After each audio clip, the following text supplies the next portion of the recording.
പ്രണയിക്കുമ്പോൾ സെക്സിൽ ഏർപ്പെടുന്നത് ശരിയാണോ എന്ന് ചോദിച്ചാൽ സീരിയസ് ആയിട്ടുള്ളൊരു റിലേഷൻഷിപ്പ് ആണെങ്കിൽ അവിടെ സെക്സ് ഉണ്ടാവുന്നത് തെറ്റൊന്നുമല്ല. പക്ഷെ സെക്സ് ഉണ്ടായതുകൊണ്ട് മാത്രം പ്രണയം ഉണ്ടാവോ എന്ന് ചോദിച്ചാൽ അത് ശരിയല്ല. പലപ്പോഴും പല ബ്രേക്കപ്പ് സ്റ്റോറീസും കേൾക്കുമ്പോൾ നമ്മൾ കേൾക്കാറുണ്ട്, ഞാനും അയാളും തമ്മിൽ ഫിസിക്കൽ റിലേഷൻഷിപ്പ് ഉണ്ടായി, എന്നിട്ട് എങ്ങനെയാണ് എന്നെ വിട്ടിട്ട് പോകാൻ തോന്നിയത്, അല്ലെങ്കിൽ അവൾക്ക് എന്നെ മറക്കാൻ പറ്റുമോ, ഇങ്ങനെയുള്ള പല ക്വസ്റ്റ്യൻസും.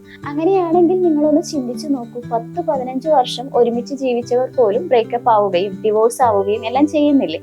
അവിടെ ഫിസിക്കൽ റിലേഷൻഷിപ്പ് ഉണ്ടാവാത്തത് കൊണ്ടല്ലല്ലോ. നമ്മൾ മനസ്സിലാക്കേണ്ട കാര്യം, ഒരാൾ റിലേഷൻഷിപ്പിൽ ഇരിക്കുന്ന സമയത്ത് അവിടെ സെക്സ് ഉണ്ടായാൽ നിങ്ങളുടെ റിലേഷൻഷിപ്പിൽ 30-40% ഓഫ് നിങ്ങളുടെ ലവ് കൂടാനുള്ള സാധ്യതയും അട്രാക്ഷൻ കൂടാനുള്ള സാധ്യതയും ഉണ്ട്. അതായത് അവിടെ ലവ് ഹോർമോണും ഹാപ്പി ഹോർമോണും ഉണ്ടാവുകയും ഇമോഷണൽ ഇന്റമസി ഉണ്ടാവുകയും ചെയ്യും. അല്ലാതെ സെക്സ് ഉണ്ടായത് കൊണ്ട് മാത്രം നിങ്ങളെ മറക്കില്ലെന്നോ ബ്രേക്കപ്പ് ആവുകയില്ലെന്നോ ചിന്തിക്കേണ്ടത് ആവശ്യമില്ല. അതെല്ലാം പേഴ്സൺ ടു പേഴ്സൺ ഡിപ്പെൻഡ് ആയിട്ടുള്ള കാര്യങ്ങളാണ്.